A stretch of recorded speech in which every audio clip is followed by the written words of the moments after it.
Halo, bertemu kembali bersama saya, Pak Dharma, dalam video pembelajaran pada pembelajaran daring, khususnya mata pelajaran matematika kelas 11. Nah, untuk video pembelajaran kali ini, maaf, Bapak tidak bisa memberikan video untuk penjelasan atau merekam diri Pak, dikarenakan ada kendala dalam rekaman dan juga terbatasnya durasi waktu dalam video.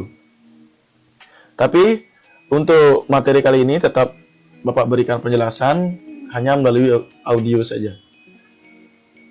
Langsung saja ke materi yang kita bahas pertemuan hari ini, yaitu tentang nilai optimum dan penerapan program linear dalam kehidupan sehari-hari, yaitu biasanya berupa soal cerita. Nah, kita sudah masuk ke submateri atau subbab yang kedua, di mana subbab yang pertama kita sudah pernah bahas, ya. Kita fokusnya sekarang membahas ke subbab yang kedua, yaitu tentang menyelesaikan permasalahan program linear.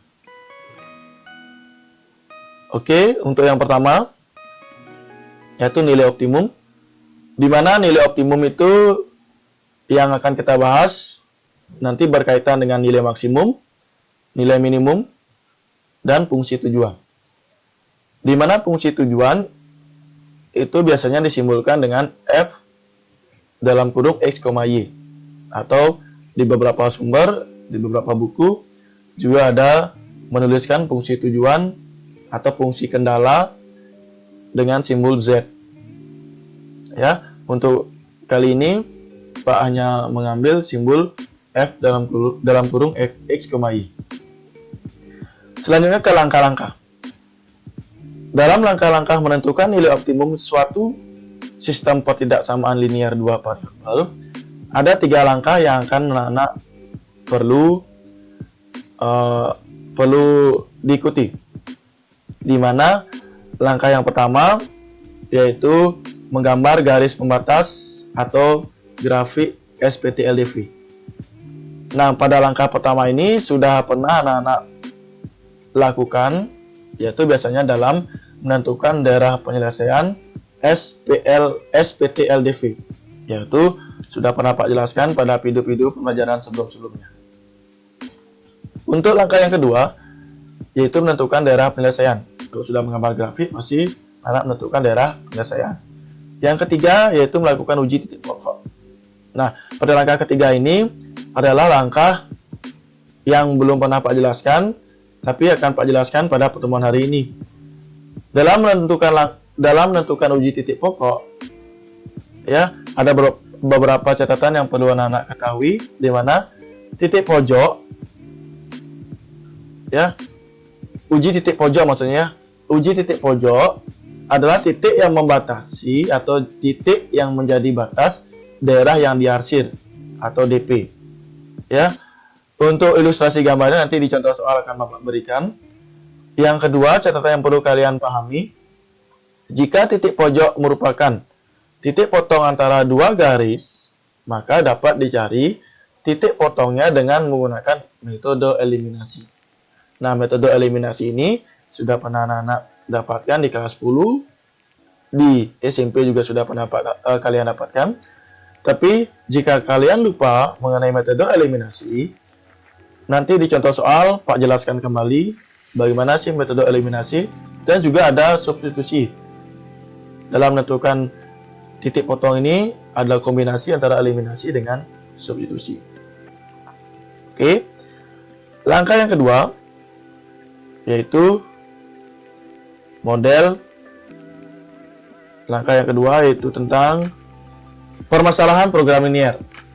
Nah, permasalahan program linear itu yang seperti Pak jelaskan di awal tadi, yaitu berupa soal cerita atau penerapan program linear dalam kehidupan sehari-hari. Nah, dalam penerapannya, anak-anak perlu nanti mengetahui model matematikanya, nilai optimumnya, tergantung yang dicari di soal, apakah dia menentukan nilai maksimum atau nilai minimum, dan fungsi tujuan atau f dalam kurung x, y. Untuk langkah-langkahnya hampir sama dengan menentukan nilai optimum. Anak-anak menentukan dulu model matematikanya, ya, di mana model matematika ini berupa SPTLDV atau pematas namanya ya, dengan bantuan tabel. Ya, dalam menentukan model matematika, anak-anak menentukan dengan bantuan tabel. Ya, nanti di contoh soal lebih jelasnya. Yang kedua yaitu menggambar garis pematas atau grafik SPTLDV. Seperti biasa, untuk sudah mendapatkan sistemnya, sistem pertidak sama linear dua variabelnya, maka selanjutnya digambar grafiknya.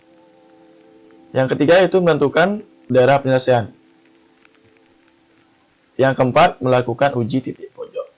Nah, uji titik pojok ini adalah menguji titik-titik yang menjadi pembatas daerah penyelesaian ke dalam fungsi tujuan yang diberikan di soal. Oke, kita masuk ke contoh soal untuk lebih jelasnya. Nah, ini kita masuk ke contoh soal dalam menentukan nilai optimum terlebih dahulu. Contoh soal yang pertama, tentukan nilai maksimum f dalam kurung x, y sama dengan 5x tambah 4y yang memenuhi pertidaksamaan x tambah y kurang dari sama dengan 8, x ditambah 2y kurang dari sama dengan 12, x lebih dari sama dengan 0, dan y lebih dari sama dengan 0. Nah, dalam contoh soal yang diberikan, f, x, y, nah ini adalah fungsi kendala atau fungsi tujuan. Nah, fungsi tujuannya ini 5x tambah 4y itu merupakan fungsi tujuannya. Nah, untuk sistem pertidaksama linear dua variabelnya seperti ini. Ya. Untuk langkah pertama yaitu silakan anak-anak menggambar grafiknya. Ya. Sebelum menggambar grafik, langkah-langkahnya adalah menentukan titik potong grafik terhadap semu x dan semu y. Nah, ini sudah pernah Pak jelaskan. Anak bisa lihat untuk x tambah y kurang dari sama dengan 8 diubah dulu menjadi sama dengan, ambil x-nya 0, y-nya 8, ambil y-nya 0, x-nya 8 ya. Sudah pernah Pak jelaskan sebelum-sebelumnya, sehingga diperoleh titik potongnya 0,8 dan 8,0. Untuk persamaan x tambah 2y sama dengan 12 sudah pernah Pak jelaskan, ambil x-nya 0 dan tutup x-nya, y-nya menjadi 6, y-nya 0, x-nya menjadi 12 ya, sehingga titik potongnya menjadi 0,6 dan 12. Dari dua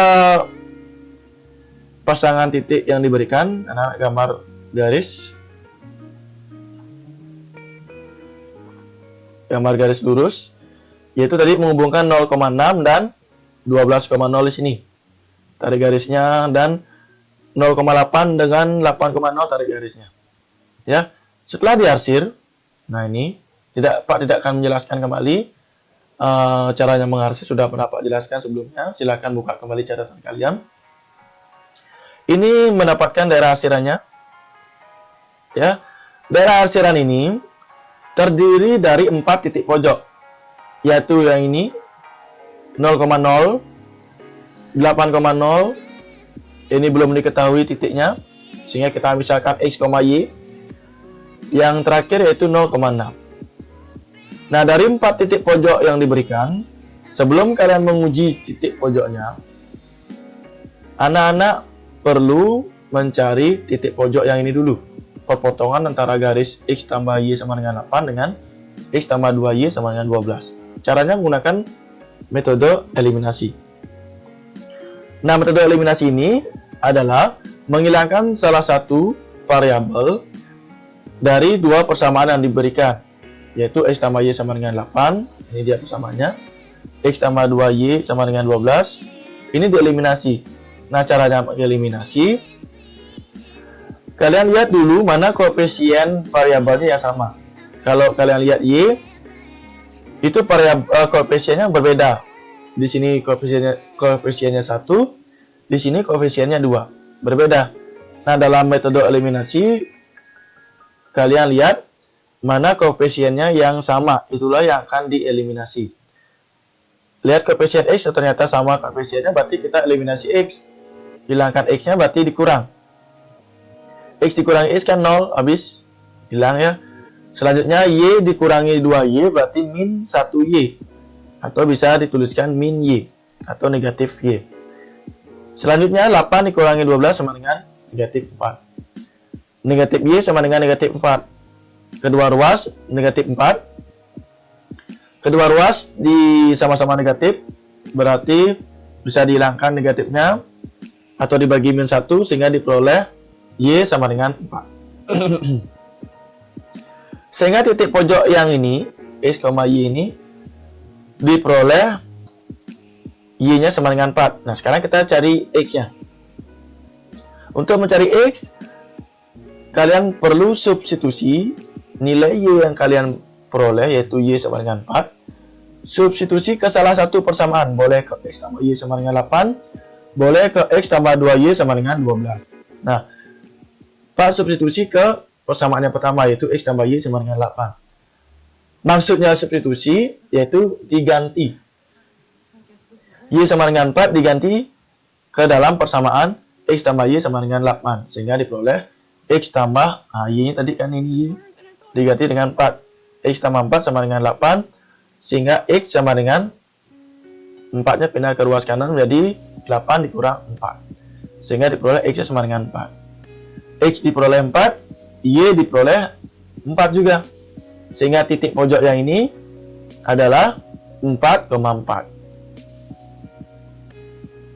Sudah kita mendapatkan semua titik pojok yang menjadi batas daerah penyelesaian atau daerah yang diarsir. Sehingga kita masuk ke langkah yang terakhir, itu menguji titik pojoknya. Untuk titik pojok pertama 0,0, yang perlu anak-anak perhatikan fungsi tujuannya F dalam kurung X, Y sama dengan 5X tambah 4Y. Ingat, ini fungsi tujuannya. Sehingga masing-masing titik pojok ini perlu anak-anak uji ke fungsi tujuan atau substitusi ke fungsi tujuan. Masukkan dia, ganti X dengan Y-nya dengan titik yang diketahui atau yang kalian peroleh dalam daerah penyelesaian. Untuk 0,0 diganti X-nya 0, Y-nya 0 sehingga diperoleh 0. 5 kali X-nya ganti dengan 0 ditambah 4 kali Y-nya ganti dengan 0 sehingga diperoleh 0. Itu adalah nilai. Ini belum kita ketahui nilai minimum. Ya, kita cari dulu semua titik pojoknya. Kita uji dulu. Untuk titik pojok yang kedua 8,0, X-nya 8 berarti X dalam fungsi tujuan diganti dengan 8.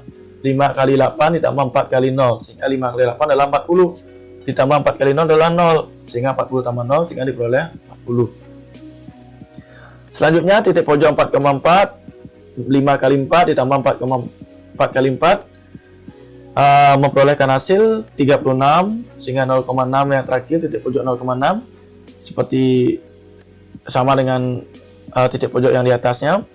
5 kali 0 ditambah 4 kali 6 sama dengan 24. Dari hasil-hasil yang diperoleh, yang mendapatkan hasil paling besar itu menjadi nilai maksimum. Yang mendapatkan nilai paling kecil yaitu menjadi nilai minimum. Nah, pada kasus ini sehingga diperoleh yang paling besar adalah 40. Nih, nilai 40 menjadi nilai maksimum. Yang paling kecil adalah 0. Sehingga 0 itu adalah nilai minimumnya. Sehingga yang ditanyakan tadi di soal adalah menentukan nilai maksimum. Jadi bisa kita simpulkan. Nah, untuk membuat kesimpulan biasakan membuat seperti ini. Ada kata jadinya. Jadi, nilai maksimum SPT/LDV dengan fungsi tujuan F dalam kurung X, Y. Berapa fungsi tujuannya? Tadi 5X tambah 4Y sudah diberikan di soal adalah 40. Nah, seperti itu caranya membuat kesimpulan dari suatu soal dalam menentukan nilai optimum. Oke? Sampai di sana mudah-mudahan kalian bisa memahami materi yang Pak berikan. Kita masuk ke contoh soal yang kedua. yaitu tentang penerapan program linear dalam kehidupan sehari-hari. Nah, untuk program linearnya, ini ada soal cerita. Sebuah adonan roti basah dibuat dengan 2 kg tepung dan 2 kg gula. Sedangkan sebuah adonan roti kering, nah ada dua jenis roti nanti ya, roti basah dan roti kering, dibuat menggunakan 1 kg tepung dan 2 kg gula. Ibu memiliki persediaan tepung sebanyak 6 kg. Nah, stok tepungnya ada 6 kg dan stok gulanya ada 10 kg. Setiap satu adonan kue basah dapat memberikan untung 75.000. Nah, ibu membuat satu adonan kue basah dijual mendapatkan untung 75.000. Sedangkan untuk kue keringnya, adonan kue keringnya memberikan untung 60.000. Yang ditanyakan adalah berapakah banyak kombinasi, ini yang perlu anak-anak perhatikan, kombinasi adonan roti yang dapat dibuat untuk mendapatkan keuntungan yang maksimal atau keuntungan yang maksimum atau keuntungan paling banyak. Berapakah kombinasi antara adonan roti basah atau mungkin berapa adonan roti basah dan roti kering yang perlu dikombinasi supaya mendapatkan keuntungan yang paling besar. Langsung saja kita masuk ke pembahasan.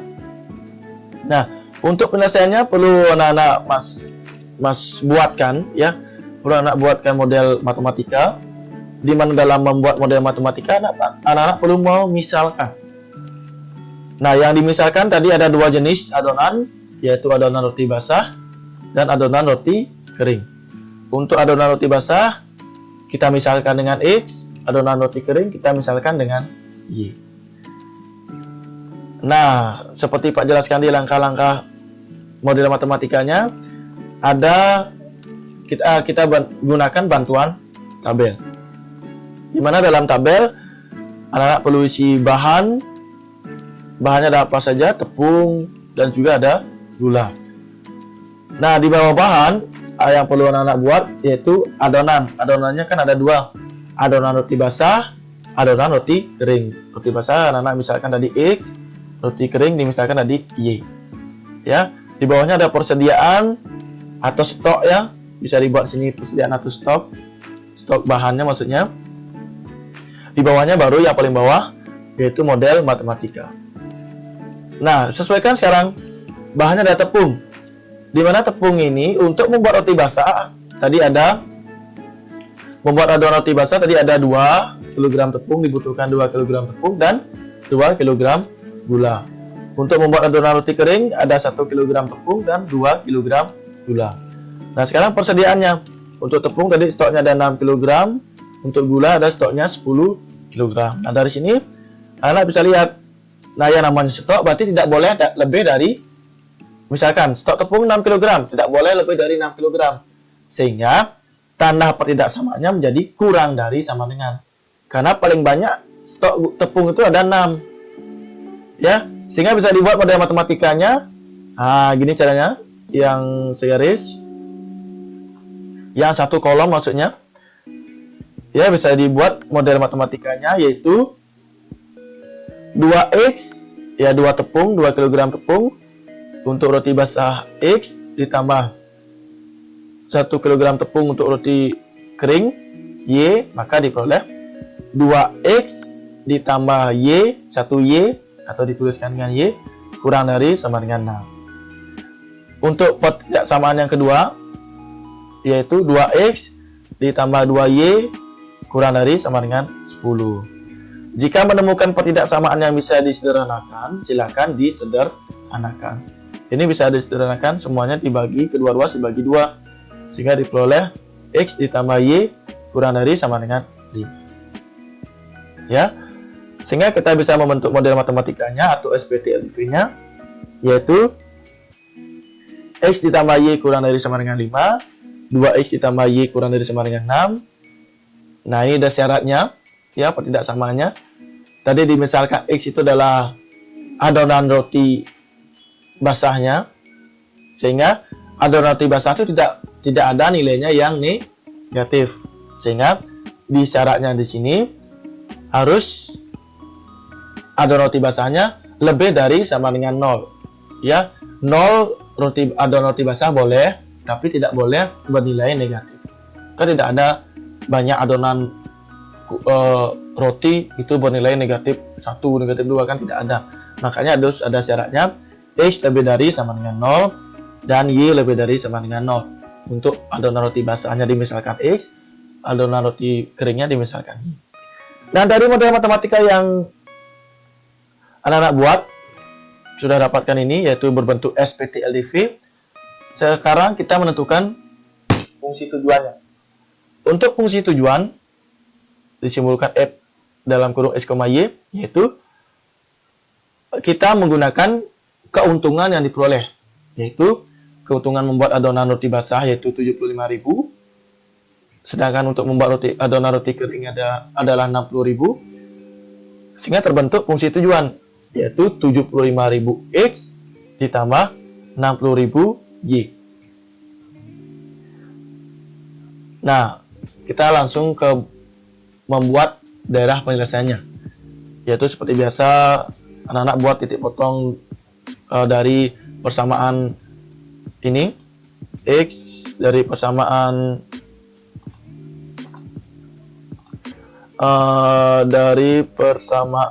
yang ini X tambah Y kurang dari sama dengan 5 dibuat titik potongnya terhadap sumbu X sumbu Y. Sudah pernah bahas ya, silakan anak-anak bisa lihat. Selanjutnya yang ini diperoleh titik potong itu 0,5 dan 5,0, yang ini 0,6 dan 3,0. Selanjutnya dibuat ini daerah penyelesaiannya. Titik potongnya atau titik pojoknya itu 0,0, 3,0, 0,0, 3,0, selanjutnya 0,5, dan ini belum diketahui menggunakan eliminasi ya. Nah, ini anak-anak perlu ketahui yang koefisien ini sama adalah kebetulan sini Y, sehingga langsung saja eliminasi Y. Diperoleh X sama dengan 1. Selanjutnya substitusi X sama dengan 1-nya ke persamaan. Pak gunakan yang persamaan yang pertama. Diperoleh Y-nya 4. Sehingga titik pojok yang ini yang belum diketahui diperoleh 1,4. Sehingga rangkuman titik pojoknya adalah menjadi 4, pembatasnya yaitu 0,0, 3,0, 0,5 dan 1,4. Sehingga kita uji ke fungsi tujuan. Fungsi tujuannya adalah 75.000 X ditambah 60.000 Y. X dan Y ini ganti masing-masing dengan menggunakan titik pojok yang barusan kita peroleh. Yaitu 0,0 diperoleh hasil 0, 3,0 ganti X dengan 3, Y ganti dengan 0, sehingga diperoleh 225.000. Untuk 1,4 tadi titik pojoknya masukkan X-nya 1, ganti X dengan 1, dan Y-nya ganti dengan 4, sehingga diperoleh 1,4. Di 1,4 nya diperoleh nilai hasilnya adalah 315.000. Untuk 0,5 diperoleh 300.000. Sehingga dari hasil-hasil yang anak-anak dapatkan, diperoleh 315.000 ini adalah nilai maksimum dan 0 ini adalah nilai minimum. Sehingga dapat disimpulkan, jadi nilai keuntungan maksimum yang dapat diperoleh adalah 315.000. Ya, 315.000 adalah keuntungan maksimum dengan membuat 1 adonan roti basah dan 4 adonan roti kering. Nah, 1 adonan roti basah ini didapat karena nilai maksimumnya berada pada titik pojok 1,4. X-nya 1, berarti adonan roti basahnya 1, Y-nya 4, berarti adonan roti keringnya adalah 4. Nah, seperti itu penerapan program linear dalam kehidupan sehari-hari. Itu berupa soal cerita. Nah, dengan menarik kesimpulan dalam soal cerita ini menjadi bagian akhir dalam video pembelajaran kali ini. Ya, jika ada nanti pertanyaan yang anak-anak perlu tanyakan, yang dirasa kurang paham atau belum dimengerti, bisa ditanyakan melalui WhatsApp ya, atau bisa langsung di Google Classroom ya. Dan latihan soal nanti akan Bapak berikan dalam bentuk foto soalnya di Google Classroom ya. Untuk video pembelajaran kali ini Bapak cukupkan sampai di sini dan Bapak akhiri. Sampai berjumpa atau bertemu lagi di video pembelajaran pada materi berikutnya. Terima kasih.